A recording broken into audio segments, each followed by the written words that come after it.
আসসালামু আলাইকুম। লজ্জা নয়, জানতে হবে। আজকে আমাদের টপিক হচ্ছে যে এই যে বীর্যপাত অনেক দ্রুত হয়ে যাচ্ছে বা প্রিম্যাচিওর ইজাকুলেশন যে হচ্ছে, এই প্রিম্যাচিওর ইজাকুলেশনটা কেন হচ্ছে এবং আমরা উইদাউট এনি মেডিসিন, আমরা মেডিসিন ছাড়া কিভাবে আমরা এটা ট্রিটমেন্ট করতে পারবো এবং কি কি কারণে এই প্রিম্যাচিওর ইজাকুলেশনটা হচ্ছে, এটা নিয়ে আমরা আজকে আলোচনা করব এবং অনেক ক্লিয়ার ওয়েতে আমি চেষ্টা করব বোঝানোর জন্য যে কিভাবে আমরা এটা মেডিসিন ছাড়াই কিভাবে আমরা এটাকে ট্রিটমেন্ট করতে পারি। প্রথমে আমাদের জানতে হবে যে প্রিম্যাচিওর ইজাকুলেশন অথবা এই যে দ্রুত বীর্যপাত হচ্ছে এটা আসলে কি। স্ত্রীর সাথে সহবাসের সময় 1 মিনিটের থেকে কম সময়ের মধ্যে যখন অর্গাজম হয়ে যাচ্ছে বা বীর্য বের হয়ে যাচ্ছে এবং এটা যদি 6 মাস থাকে আপনার এই প্রবলেমটা, তাহলে এটাকে বলতে হবে যে আপনি একজন প্রিম্যাচিওর ইজাকুলেশনের রোগী। প্রিম্যাচিওর ইজাকুলেশন এটার প্রথম যে কারণটা এবং প্রধান যে কারণটা সেটা হচ্ছে অবেসিটি। অবেসিটি মানে হচ্ছে আপনার বডিতে প্রচুর ফ্যাট সেল আছে। এই ফ্যাট সেলগুলোর কারণে আমাদের যে টেস্টোস্টেরন সেক্স হরমোনটা আছে, এই সেক্স হরমোনটা কমে যায়। তো যখন কমে যাচ্ছে তখন কিন্তু আমাদের দ্রুত বীর্যপাত হয়ে যাবে বা প্রিম্যাচিওর ইজাকুলেশন হয়ে যাবে। এখন কথা হচ্ছে সেটা কিভাবে হচ্ছে। এর কারণ হচ্ছে যে আমাদের যে ফ্যাট সেলগুলো থাকে আমাদের বডিতে, এই ফ্যাট সেলগুলোর মধ্যে একটা এনজাইম থাকে। এই এনজাইমটার নাম হচ্ছে অ্যারোমেটেস এনজাইম। তো এটা কি কাজ করে থাকে, এই টেস্টোস্টেরন যে হরমোনটা আছে এই টেস্টোস্টেরন হরমোনটাকে সে কনভার্ট করে দেয় এস্ট্রোজেনে। যখন এটা কনভার্ট করছে তখন কিন্তু আমাদের বডিতে এস্ট্রোজেনের পরিমাণটা বেড়ে যাচ্ছে এবং টেস্টোস্টেরন হরমোনটা অনেক কমে যাচ্ছে। এবং এই যে প্রসেসটা, এই প্রসেসটাকে বলা হয় থাকে অ্যারোমেটাইজেশন। এছাড়াও আমাদের বডিতে সেক্স হরমোন বাইন্ডিং গ্লোবুলিন আছে। এটা হচ্ছে একটা প্রোটিন। এই প্রোটিনটার কাজ হচ্ছে টেস্টোস্টেরনের সাথে বাইন্ড করে আমাদের ব্লাডে নিয়ে যাবে।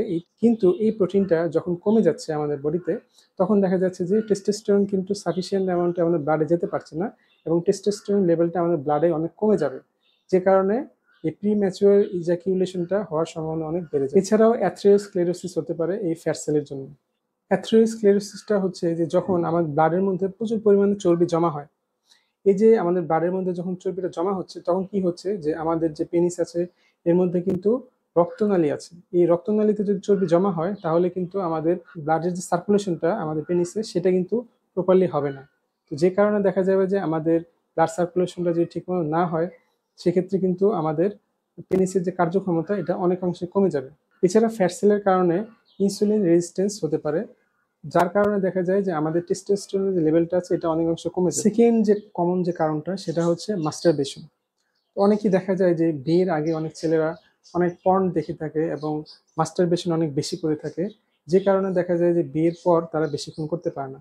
কারণ হচ্ছে যখন নাকি তারা এই পর্ন মুভিগুলো দেখছে বা মাস্টারবেশন করছে, তখন দেখা যায় অনেক শর্ট টাইমের মধ্যে তাদের ইজাকুলেশনটা হয়ে যাচ্ছে, মানে প্রি ম্যাচুয়ার ইজাকুলেশনটা হচ্ছে। এই যে দ্রুত বীর্যপাতটা হচ্ছে, এই দ্রুত বীর্যপাতের জন্যই কিন্তু প্রি ম্যাচুয়ার ইজাকুলেশন হওয়ার সম্ভাবনা অনেক বেড়ে যায় এবং বিয়ের পরেই দেখা যায় যে 1 মিনিটের কম সময়ের মধ্যে দ্রুতই কিন্তু বীর্যপাত হয়ে যায়। আরও একটি অন্যতম কারণ হচ্ছে অ্যালকোহল স্মোকিং। এই যে অ্যালকোহলটা আছে, এই অ্যালকোহলটা কি করে জানেন? অ্যালকোহলটার কাজ হচ্ছে যে আমাদের বডিকে স্টিমুলেট করবে ফলোড বাই ডিপ্রেশন। মানে হচ্ছে প্রথমে সেটা অনেক বেশি স্টিমুলেট করবে এবং পরবর্তী থেকে এটা আমাদের সেন্ট্রাল নার্ভাস সিস্টেমকে ডিপ্রেশনে ফেলে দেয়।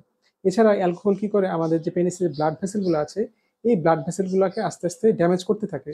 যখন লং টার্ম কেউ অ্যালকোহল খাচ্ছে তখন দেখা যাচ্ছে যে তার পেনিসে ব্লাড ভেসেলটা আস্তে আস্তে ড্যামেজ হয়ে যায় এবং দ্রুতই বীর্যপাত হয়ে যায়। আরও একটি অন্যতম কারণ হচ্ছে এক্সারসাইজ না করা। যখন আপনি এক্সারসাইজ করবেন না বা হাঁটা চলাফেরা বেশি করবেন না বা সারা দিন দেখা যায় একখানে বসে আছেন বা এক জায়গায় বসে কাজ করছেন, তখন আমাদের যে পেলভিক ফ্লোর মাসল, যেটা আমাদের দুই উরুর মাঝখানে থাকে, এই যে মাসলগুলো আছে এগুলো কিন্তু স্টিমুলেট হবে না বা ব্লাড সার্কুলেশন প্রপারলি হবে না, যে কারণে দেখা যায় যে প্রিম্যাচুয়ার ইজাকুলেশন হওয়ার সম্ভাবনা অনেক বেড়ে যায়। আরও একটি কারণ হচ্ছে ঘুম কম হওয়া। ঘুম কম হওয়ার কারণে আমাদের বডিতে ল্যাপটিন নামে একটা হরমোন আছে, এটা ইম্পেয়ার হয়ে যায়, যেটা আমাদের ক্ষুধা বৃদ্ধির জন্য দায়ী। এছাড়া দেখা যায় যে কর্টিসলের পরিমাণটা অনেক বেড়ে যায় এবং গ্লুকোজের পরিমাণটা ব্লাডে অনেক বেড়ে যায়। এগুলোর কারণে আমাদের টেস্টোস্টেরন যে হরমোনটা আছে হরমোনটার পরিমাণ অনেক কমে যায় আমাদের বডিতে এবং প্রিম্যাচুয়ার ইজাকুলেশন হওয়ার সম্ভাবনা অনেক বেড়ে যায়। এছাড়া আরেকটি কারণ হচ্ছে যে গ্যাপ তৈরি হওয়া। মানে হচ্ছে যে হাজব্যান্ড এবং ওয়াইফের মধ্যে সহবাসের জন্য যে একটা গ্যাপ তৈরি হয়, সেটা হতে পারে 2 সপ্তাহ বা 1 মাস।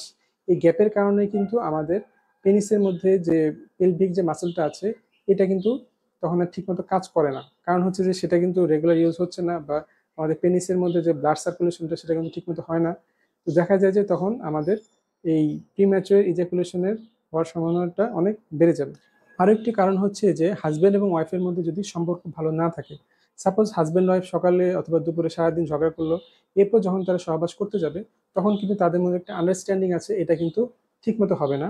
বা স্ত্রীর যে ফোর প্লেটাকে বলে থাকে, এটা কিন্তু ঠিকমতো হবে না। এই ফোর প্লেটা যদি ঠিকমতো না হয়, সেক্ষেত্রে কিন্তু ইজাকুলেশনটা অনেক অনেক দ্রুতই হয়ে যায়, মানে প্রিম্যাচুয়ার ইজাকুলেশন হওয়ার সম্ভাবনা অনেক বেড়ে যায়। এখন জেনে নেওয়া যাক যে মেডিসিন ছাড়া আপনি কিভাবে এই প্রিম্যাচিওর ইজাকুলেশন অথবা দ্রুত বীর্যপাতের ট্রিটমেন্ট করবেন। তো দুটি ওয়ে আছে, এর মধ্যে এক নাম্বার হচ্ছে এক্সারসাইজ, যেটা আপনাকে অবশ্যই অবশ্যই এই প্রিম্যাচিওর ইজাকুলেশনের হাত থেকে রক্ষা করবে, এবং দুই নাম্বার হচ্ছে যে ফুড, যে ফুডগুলো টেস্টোস্টেরন লেভেলটাকে অনেক বাড়িয়ে দেয়। প্রথমে বলে নেওয়া যাক ফুডগুলো কি কি, যেগুলো আপনি খেলে আপনার বডিতে টেস্টোস্টেরন হরমোনের লেভেল অনেক বেড়ে যাবে। এক নম্বরে হচ্ছে ভিটামিন বি1 কন্টেনিং ফুড। এই ভিটামিন বি1 কোথায় কোথায় থাকতে পারে? এক নম্বর হচ্ছে সেটা থাকতে পারে দুধের মধ্যে থাকে, এরপরে হচ্ছে ডিমের মধ্যে থাকে, এরপর সবুজ শাকসবজি এবং রঙিন যে শাকসবজি আছে এগুলোর মধ্যে প্রচুর পরিমাণে ভিটামিন বি1 থাকে। এছাড়া সিম এবং বাদাম এগুলোর মধ্যে ভিটামিন বি1 থাকে, যেগুলো আমাদের টেস্টোস্টেরন হরমোনকে অনেক বাড়িয়ে দেয়। আরও একটি কারণ হচ্ছে যে জিঙ্ক। এই জিঙ্কের যে কাজটা সেটাও কিন্তু আমাদের টেস্টোস্টেরন হরমোনটাকে অনেক বাড়িয়ে দেয় বা স্টিমুলেট করে। তো ওই যে এই জিঙ্কটা কোথায় কোথায় আপনি পাবেন? এক নম্বর হচ্ছে সামুদ্রিক মাছে আপনি পাবেন। এখন আপনাদের কাছে যদি মনে হয় যে সামুদ্রিক মাছ কিন্তু অনেক এক্সপেন্সিভ, সেক্ষেত্রে আপনি কি করবেন? সেক্ষেত্রে কিন্তু আপনি সচরাচর যে খাবারগুলো, যেগুলো কম দামি খাবার, সেখান থেকেও খেতে পারেন। এর মধ্যে এক নম্বরে হচ্ছে গরুর মাংস, ডিম, ভেড়ার মাংস, সিমের বীজ, লাউয়ের বীজ, মিষ্টি কুমড়ার বীজ, বাদাম এবং ডার্ক চকলেট, যেগুলোর মধ্যে জিঙ্কের পরিমাণ অনেক বেশি থাকে এবং আমাদের টেস্টোস্টেরন হরমোনটাকে অনেক বাড়িয়ে দেয়। আরেকটু খাদ্য হচ্ছে অ্যামাইনো অ্যাসিড কন্টেনিং ফুড। এই অ্যামাইনো অ্যাসিড কন্টেনিং ফুডের মধ্যে থাকে হচ্ছে আর্জিনিন এবং কার্নিটিন।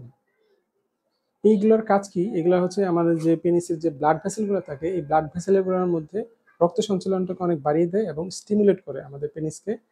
তো এই অ্যামাইনো অ্যাসিড যে কন্টেনিং ফুডগুলো আছে, এই অ্যামাইনো অ্যাসিড কন্টেনিং ফুডগুলোর মধ্যে আছে হচ্ছে গরুর মাংস, মুরগির মাংস, দুধ, পনির জাতীয় খাবার। আরও একটি খাবার হচ্ছে ওমেগা 3 কন্টেনিং ফুড। মানে ওমেগা 3 কন্টেনিং যে ফ্যাটি অ্যাসিডগুলো থাকে, এগুলা থেকে কিন্তু আমাদের টেস্টোস্টেরন যে হরমোনটা সেটা অনেক বেড়ে যেতে পারে। তো ওমেগা 3 কন্টেনিং যে ফুডগুলো, এগুলোর মধ্যে আছে হচ্ছে এক নম্বর হচ্ছে ইলিশ মাছ, তারপর হচ্ছে চিয়া সিড এবং যে কোনো ধরনের বীজ, তারপর হচ্ছে বাদাম, সেটা কাজু বাদাম হতে পারে বা চীনা বাদাম হতে পারে, এবং আরও একটি বাদাম আছে সেটা হচ্ছে আখরোট বা ওয়ালনাট। এই ওয়ালনাট বা আখরোটের মধ্যে প্রচুর পরিমাণে ওমেগা 3 ফ্যাটি অ্যাসিড থাকে, যেটা আমাদের টেস্টোস্টেরন হরমোনকে বাড়িয়ে দিতে পারে। এখন আসা যাক কি কি ফল খেলে আপনার এই টেস্টোস্টেরন লেভেলটা বেড়ে যেতে পারে। এর মধ্যে এক নম্বরে হচ্ছে তরমুজ। তরমুজের মধ্যে থাকে ফ্ল্যাভোনয়েড নামে একটা অ্যান্টিঅক্সিডেন্ট। এই অ্যান্টিঅক্সিডেন্টটা আমাদের যে পেনিসের যে ব্লাড ভেসেলটা থাকে, এই ব্লাড ভেসেলের মধ্যে দিয়ে রক্ত সঞ্চালনকে বাড়িয়ে দেয় এবং অনেকক্ষণ যাবৎ আমাদের পেনিস স্টেবল থাকতে পারে। এরপর হচ্ছে কালো আঙ্গুর। এছাড়া সাইট্রাস কন্টেনিং ফুড যেমন কমলা লেবু, তারপর হচ্ছে লেবু, তারপর হচ্ছে মালটা। এগুলোর কাজ কি? এগুলো হচ্ছে যে আমাদের যে ব্লাডের মধ্যে যে ফ্যাটগুলো থাকে, এই ফ্যাটগুলোকে সে কমিয়ে দেয় এবং যে পেনিসের মধ্যে যে ব্লাড ফ্লোটা আছে এটাকে সে বাড়িয়ে দেয়।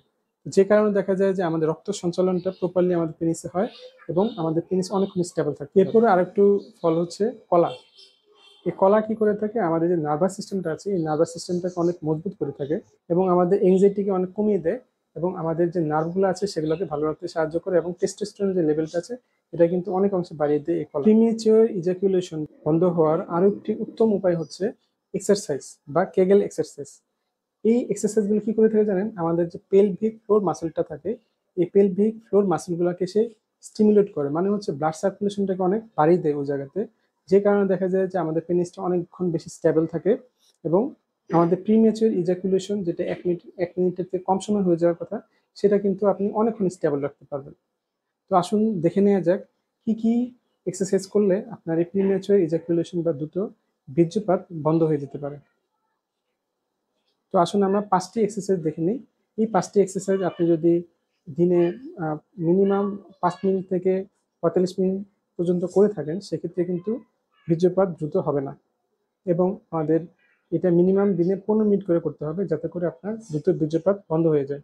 তো দেখুন আমাদের এক্সারসাইজগুলো। এটা হচ্ছে 1 নম্বর এক্সারসাইজ। এটা আপনাকে অবশ্যই 45 সেকেন্ড করে করতে হবে।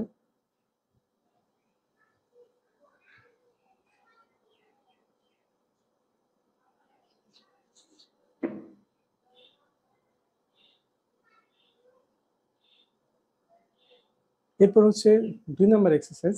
এটাও কিন্তু আপনাকে মিনিমাম 45 সেকেন্ড করে করতে হবে।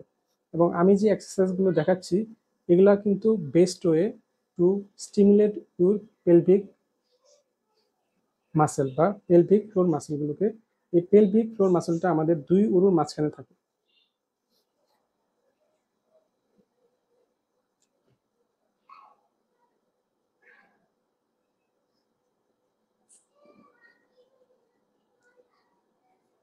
এবার দেখে নেওয়া যাক 3 নম্বর এক্সারসাইজ। খুব ভালো করে লক্ষ্য করুন এবং আপনারা অবশ্যই এটা নিয়মিত এবং বা প্রতিদিন করার চেষ্টা করবেন।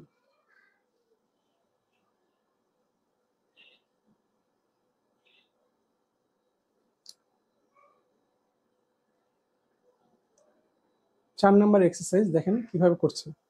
এই এক্সারসাইজগুলো যদি আপনি নিয়মিত করে থাকেন সেক্ষেত্রে কিন্তু আপনি অবশ্যই যে প্রিম্যাচুর ইজাকুলেশন সেটা থেকে বাঁচতে পারবেন।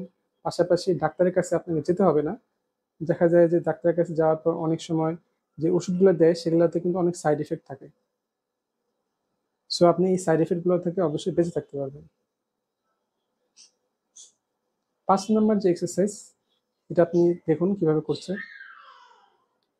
এই এক্সারসাইজগুলোর কারণে আমাদের পেলভিক যে ফ্লোর মাসেলগুলো স্টিমুলেট হচ্ছে, যেটা আমাদের 2 উরুর মাঝখানে থাকে, তখন আমাদের রক্ত সঞ্চালনটা কিন্তু সেখানে বেড়ে যাচ্ছে। বেড়ে যাওয়ার কারণে কিন্তু আমাদের প্রিম্যাচুর ইজাকুলেশনটা বন্ধ হয়ে যাবে। এছাড়া দেখা যায় যে অনেক সময় আমাদের যে এক্সারসাইজগুলো যারা না করে থাকেন এবং ডাক্তারের কাছে গিয়ে কিছু ওষুধ খেয়ে থাকেন, তখন দেখা যায় যে আপনারা অনেক সাইড ইফেক্টের মধ্যে আক্রান্ত হতে পারেন। যেমন ধরেন যে বমি বমি ভাব হওয়া, এছাড়া ধরেন যে পেটে গ্যাস হওয়া, এছাড়া আরো অনেক সাইড ইফেক্ট থাকে। তো এগুলোর থেকে আপনারা অবশ্যই বেঁচে থাকতে পারবেন এই এক্সারসাইজগুলোর মাধ্যমে। এতক্ষণ আপনারা দেখলেন যে কিভাবে আপনি মেডিসিন ছাড়া আপনি ফুডের মাধ্যমে এবং এক্সারসাইজের মাধ্যমে আপনি কিভাবে আপনার প্রিম্যাচুর ইজাকুলেশনটাকে বন্ধ করতে পারেন এবং দ্রুত বীর্যপাতটাকে বন্ধ করতে পারেন।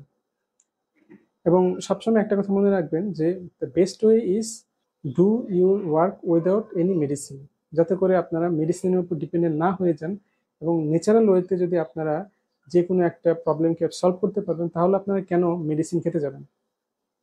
Because medicine have a lot of side effect. So thank you very much. যদি আপনাদের এই ভিডিওটি ভালো লেগে থাকে তাহলে অবশ্যই লাইক সাবস্ক্রাইব করতে ভুলবেন না। Thank you very much. Stay safe and stay healthy.